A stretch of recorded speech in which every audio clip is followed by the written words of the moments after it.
কতদিন থেকে যে বৃষ্টি হয়েই চলেছে, এই বৃষ্টি তো থামার নাম নেই। কতদিন থেকে না মাঠে গেছি, না ফসল তো নষ্ট হয়েই গেছে সব। কিভাবে চলবে কিছুই বুঝতে পারছি না গিন্নি। ঘরে তো সবজি পাতি আনাজ আর কিছুই নেই। রান্না বান্না কিভাবে হবে জানি না। আর এইদিকে তো জল বেড়েই চলেছে। চালগুলো ভাতে দিয়ে আর একটা আলু দিয়ে বরং সেদ্ধ করে দিই আজকের মতো। কিন্তু তোমাকে তো এবার বাজারে যেতে হবে, দেখো না কিছু যদি পাও তো। এইভাবে তো কিভাবে রান্না করব কিছুই তো বুঝে উঠতে পারছি না। সে না হয় আমি গিয়ে দেখবো, যদি কিছু সবজি পাতি আনাজ পাই নিয়ে আসবো। দুপুরে না হয় সে সবজি ঝোল আর ভাত করো। আর তো কিছু করার নেই। সবজি। যাবে যখন একটু সাবধানে যেও। কি জানি কতখানি জল হয়েছে বাইরে, আমি তার বেরোনোও হয়নি। যাই, আমি বরং এখানে ভাতটা চড়িয়ে দিই, আলু বরং সেদ্ধ হয়ে যাবে। এ কি অবস্থা! টানা 7 দিন ধরে বৃষ্টি হলো এভাবে। এ তো বন্যা হয়ে গেছে, বাড়িতে বাড়িতে তো জল ঢুকছে। এবার বোধহয় আমাদের বাড়িতেও জল ঢুকে যাবে। সব তো ভেসে যাবে মাটির বাড়ি। কি করবো কিছুই তো বুঝে উঠতে পারছি না। যাই এখন বাজারের দিকে যাই, দুটো যদি কিছু পাওয়া যায় তো।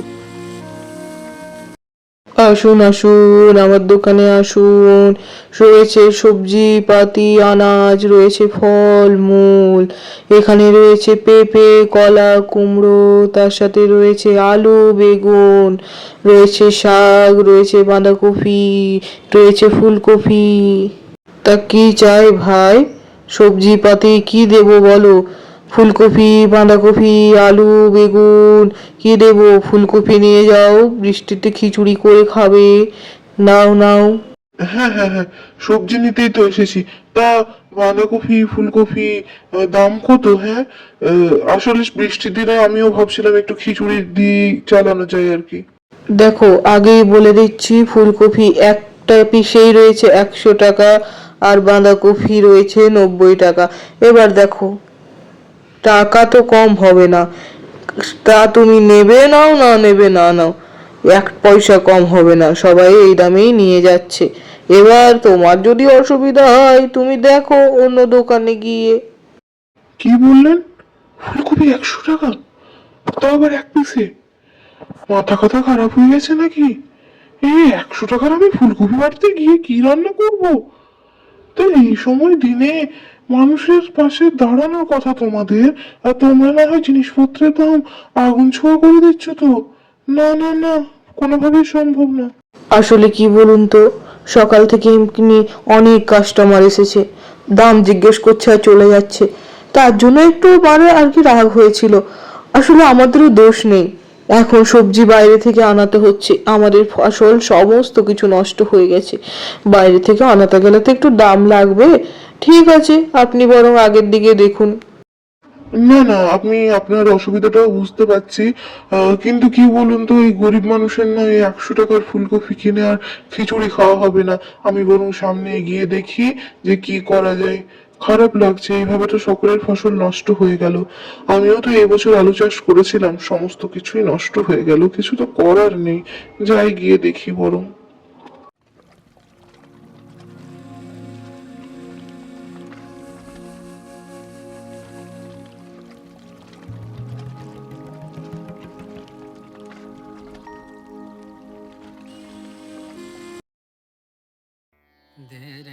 দাদা, আপনার দোকানে ওই মুরগির ডিম রয়েছে নিশ্চয়ই? কত টাকা পিস? মুরগির ডিম নিতাম তাহলে। হ্যাঁ হ্যাঁ আছে তো। মুরগি রয়েছে, মুরগির মাংস রয়েছে, মুরগির ডিম রয়েছে। তুমি কত নেবে বলো না? 5 টাকা পিস মাত্র। কি বলো হে! এখন সব জিনিসের দাম এত বেশি, আর তুমি 5 টাকায় ডিম দিচ্ছ? তা আবার মুরগি কিভাবে দিচ্ছ দাদা? সত্যি কথা। দাও দাও দাও, তাহলে আমারও দাও তো, 10খানা ডিমই নিয়ে যাই বাড়িতে আজকে। আসলে কি বলুন তো দাদা, সকলে তো ফসল নষ্ট হয়ে গেছে, জিনিসপত্রও নষ্ট হয়ে গেছে। কিন্তু আমার দোকানখানা আপনি লক্ষ্য করলে বুঝতে পারবেন অনেকটা মাটির থেকে ওপরে। তাই কি জল যতই বাড়ুক আমার কোনো অসুবিধা হবে না। বন্যা হলো তো কি হয়েছে, অনেকখানি ওপরে। আর আমার ঘরখানাও একটু ওপর দিকে, তাই অসুবিধা খুব একটা হয় না। আপনি বরং ডিমগুলো নিয়ে যান। মামা, ভাত আর আলু সেদ্ধ দিয়ে খেতে ইচ্ছে করছে না মা। বাবা কিছু আনবে না? সবজি পাতি? আগে তো সবজি খেতে ভালো লাগতো না, এখন না খেয়ে মনে হচ্ছে যে সবজিই ভালো ছিল।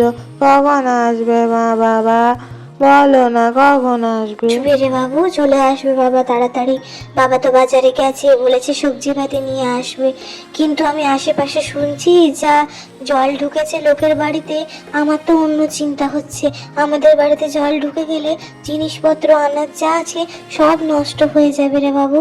কি যে হবে কে জানে। এই কি অবস্থা বাড়ির! আমার বাড়ির চারিদিকে তো একদম বন্যার জল ঢুকে গেছে। আর তো মনে হচ্ছে কিছুক্ষণের মধ্যে একদম জল বাড়ির মধ্যে ঢুকে যাবে, জিনিসপত্র নষ্ট হয়ে যাবে। কি করব এবার? আর এই তো জল থামার নামই নেই, বৃষ্টি তো বেড়েই চলেছে। এরকম করতে থাকলে আমাদের তো প্রাণ যাবে। না না না, কিছু ব্যবস্থা করতে হবে।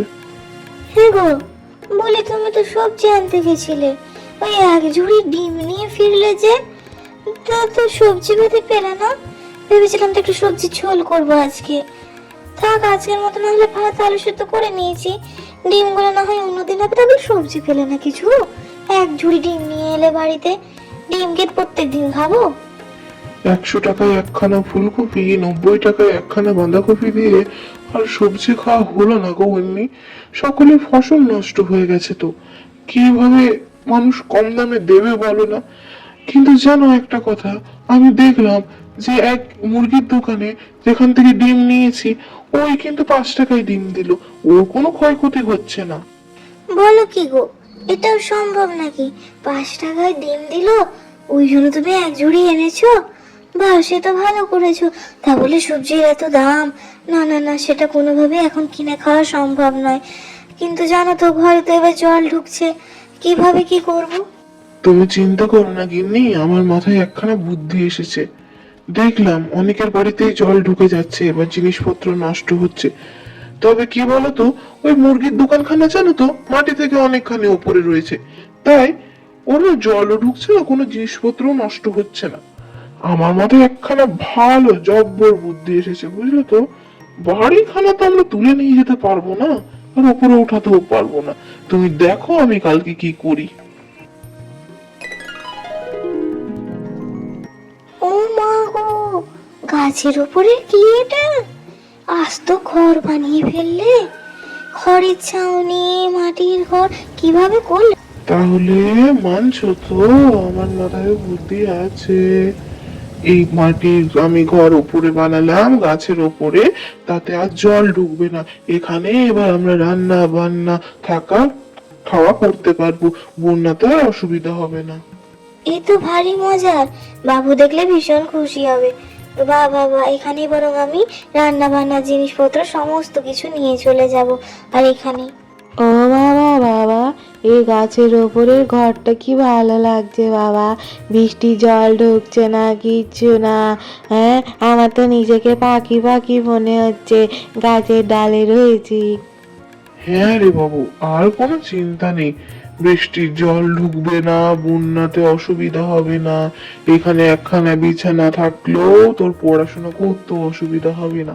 আর এখানে দেখ, ডিমগুলো আজ রান্না হচ্ছে, দেখিস ডিমের ঝোল দিয়ে খেতে ভালোই লাগবে। ডিমের ঝোল হবে আজকে? আমার তো খেতে বেশ ভালো লাগে। ও মা, হলো গো রান্না? তোমাদের যদি বাবা ছেলের গল্প শেষ হয়েছে, তাহলে খেতে বসো। আমি ডিমের ঝোলটা ঝটপট করে আমি গরম গরম ভাতে বরং দিয়ে দিই, খেতে বেশ ভালো লাগবে।